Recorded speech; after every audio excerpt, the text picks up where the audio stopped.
Late afternoon. The sky was dim with fading sunlight. The wind gently stirred the black ashes scattered across the dry land.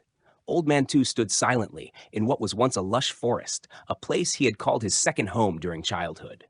With trembling hands, he held an old wooden box, slowly stepping over scorched tree stumps and charred trunks, black as coal.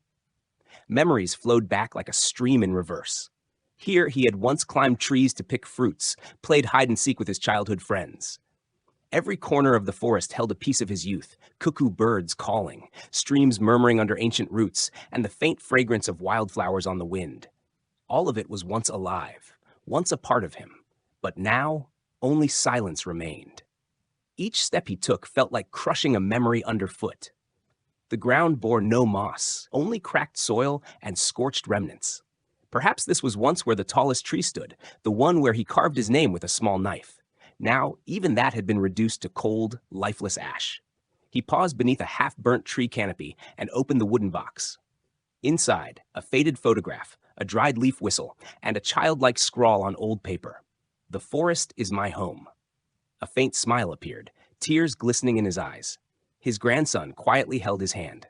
Together, they looked around in silence. The memories remained, but the forest was gone. The past could not return, but love and responsibility might still spark a new beginning. Sitting by a charred tree stump, Old Man Two closed his eyes. The scent of smoke lingered, yet in his mind, everything became vividly alive. The rustle of leaves echoed like a familiar tune, the chirping of forest birds, the gurgle of distant streams. Memories of the forest emerged as if he had stepped through time. He remembered cold morning mists hanging in the canopy, the first golden rays breaking through tree gaps. Village children, himself among them, gathered mushrooms, collected dry twigs, and shared sticky rice under the great trees. It was not just a forest, it was his childhood, his treasure trove of beauty. Once, he and his father built a bamboo shelter to hide from the rain. They'd sit side by side listening to the gentle drumming on the thatched roof, a lullaby of the wild. He could name every tree, Dipterocarpus, Lagerstromia, Hopea, and he used to trace animal tracks in the mud, wondering what creatures passed by. He believed the forest had a soul, a silent deity protecting those who respected its heart. Though time had changed everything, those memories stayed intact within him. Where laughter once echoed, now only wind whistled through broken branches. Where life once bloomed, only scorched land remained. Still, he believed those beautiful days weren't in vain. They proved nature once embraced humanity, if we had only cared enough to preserve it. It started with a spark, perhaps a discarded cigarette or sunlight reflected through a shard of glass. Within hours, flames surged like a beast awakened. The dry trees, withered by drought, caught fire instantly. Flames rose violently. Birds scattered. Forest creatures fled, though many never escaped. The forest screamed in fiery agony. Old Man Two wasn't there when the blaze broke out. He heard the news and froze at the village crossroad, staring in disbelief at the rising smoke from afar. That forest was more than land. It was his youth, his blood, his soul. And now it was devoured in moments. Days later, once the fire was contained, he dared return. The scene was haunting. Charred ground, fallen trees like corpses, animal remains turned to ash. No birdsong, no shade, no green, only a silent, deathly wind. Some blamed the record heat, others pointed to slash and burn farming. But to him, it wasn't just an accident, it was the result of years of human neglect. Deforestation, hunting, pollution. The fire was a warning, a full stop to a world once vibrant. He knelt, picking up a piece of charcoal, perhaps once a branch he'd climbed in his youth. Now, only ashes in his hand. Yet in his heart, a fire still burned. Not of destruction, but of memory and hope. Old Man Two sat in the heart of the scorched land, the heart of the forest that once was. Beside him, the wooden memory box. He opened it gently, revealing an old photograph of him and his father, a handmade leaf whistle, and a note. "The forest is my home." The handwriting was clumsy but full of emotion. A breeze lifted ashes into the golden twilight.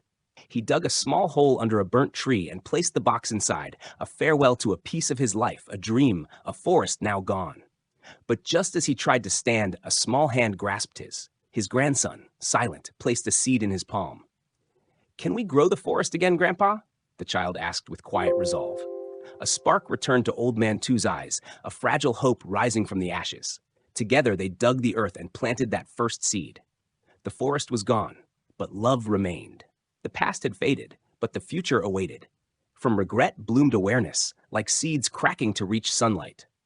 The fire had not only destroyed trees, it burned away indifference and awakened conscience. Nature does not demand much, only genuine love and small, consistent acts. A single seed today could become tomorrow's giant tree, if we believe. As the last rays of sun touched the charred hilltop, Old Man Two and his grandson stood beside a newly planted sapling. The sky turned orange-red, like the fire that once consumed the forest. But this light didn't bring destruction. It brought hope. He knelt down, wrinkled hands gently patting soil around the sapling. The boy poured water from a plastic bottle. 2 generations, one simple act, but rich with meaning and change. Old Man Two looked at his grandson, then the barren land around. "This place was once so green," he whispered. "The forest was so thick, even sunlight couldn't pass through." The boy didn't reply. He just squeezed his grandfather's hand. Though he had never seen the forest, he felt it in his heart. Two's message needed no speech, no loud campaign. It came through action, planting a seed, picking up a piece of trash, cherishing a patch of earth. Because he knew, if everyone starts with something small, the planet still has a chance. He wanted his grandson not only to love nature, but to feel responsible for it. Nature isn't owned by one generation. It's a shared legacy. And when adults start with regret, children can grow up with hope. Old Man Two's journey from loss to rebirth wasn't just a sad memory. It was a gentle but powerful reminder. We can't go back in time, but we can plant the future through love, awareness, and action today.